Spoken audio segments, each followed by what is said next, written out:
तिब्बत में rescue operation निलंबित कर दिया गया है। भूस्खलन से बनी नई झील जिसमें बाढ़ का खतरा है और नई झील में बाढ़ का ये खतरा है। चीन ने रेस्क्यू ऑपरेशन रोक दिया है। तो आप ये समझिए और इसी से क्या अंदाजा भी लगाया जा सकता है कि कितना भयावह ये तस्वीर होने वाली है। अगले कुछ घंटे में क्या कुछ होने वाला है और वो जो जलस्तर है वो किस स्तर तक झील का पहुंच सकता है। इसी पर परिवेश 72 घंटे बहुत क्रूशियल बताए जा रहे हैं। झील का ये जो पानी है वो किस स्तर तक पहुंच सकता है और साथ ही साथ अगर मैं बात करूं ब्रीच का खतरा कितना बढ़ेगा, किस स्तर तक बढ़ेगा।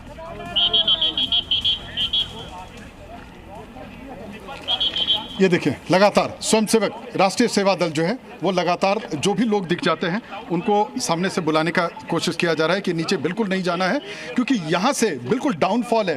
आप मैं दिखाने की कोशिश करता हूँ। जो हमने पहली तस्वीर जो दिखाई थी, जो कृषि बैंक की दिखाई थी, वो यहाँ से मतलब कृषि बैंक 5 मंजिला बिल्डिंग था जिसका सिर्फ 1 मंजिल तस्वीरों में दिखी है।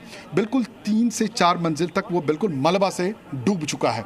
तो ये वो तस्वीर है, ये वो रास्ता है और ये रास्ता जो अभी है जो टूट गया है, ये रास्ता त्रिशूली बाजार, रसुआ और एक तरफ जाता है। हालांकि इसके पीछे एक रास्ता है जो रास्ता वहाँ से जाता है जो चाइना बॉर्डर की तरफ जाता है। तो ये रास्ता जो है ये चाइना बॉर्डर को भी कनेक्ट करता है। तो ये बहुत इंपॉर्टेंट है एक तरीके से हम कह सकते हैं। लेकिन सवाल ये है कि अब जो जिस तरीके से जो टीम है वो टीम बता रही थी वो ये बता रही है कि 5.2 का एक अर्थक्वेक भी आया है। अगर ये है तो आपदा और विभत्स होने वाली और है। हाई रिस्क जोन में और अगर जिस तरीके से बता रहे हैं कि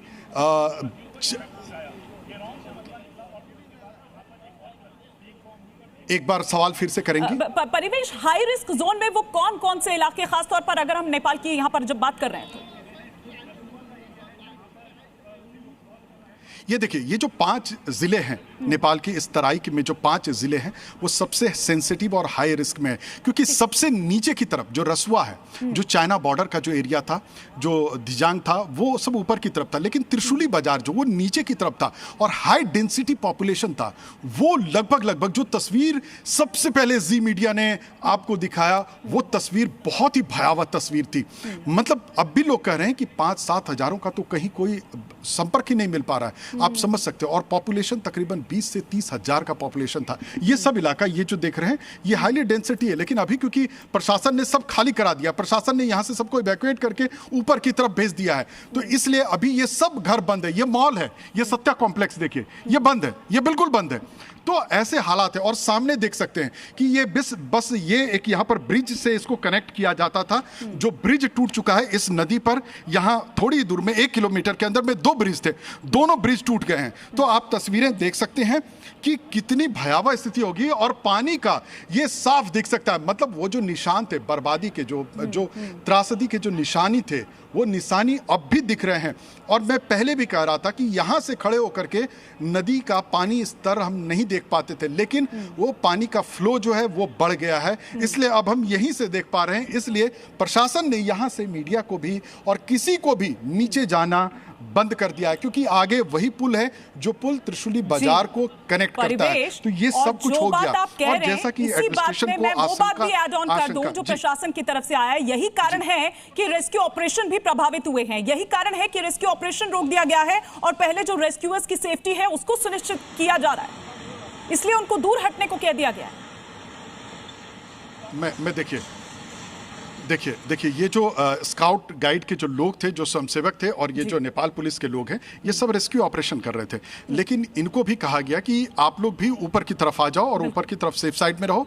पहले ये कंफर्म हो जाने दो कि पानी का जो सैलाब आ रहा है वो किस हाइट का आ रहा है, उससे कितना नुकसान हो सकता है। तो सब कुछ रोक दिया गया, इस एरिया का सारा रोक दिया गया। आप देखिए ये तस्वीरें यहाँ झाड़ियों के बीच से, यहाँ राजेश भाई थोड़ा सा दिखाइएगा, ये झाड़ियों के बीच से ये नदी दिख रही है और वो ऊपर का छत का हिस्सा दिख रहा है जो कृषि बैंक है। आप समझ सकते हैं कि ये सब कुछ जहां तक वो जो आपको सफेद बालू जैसा रेत जो दिख रहा है, वो रेत, वो सब कुछ वहां तक पानी का फ्लो था।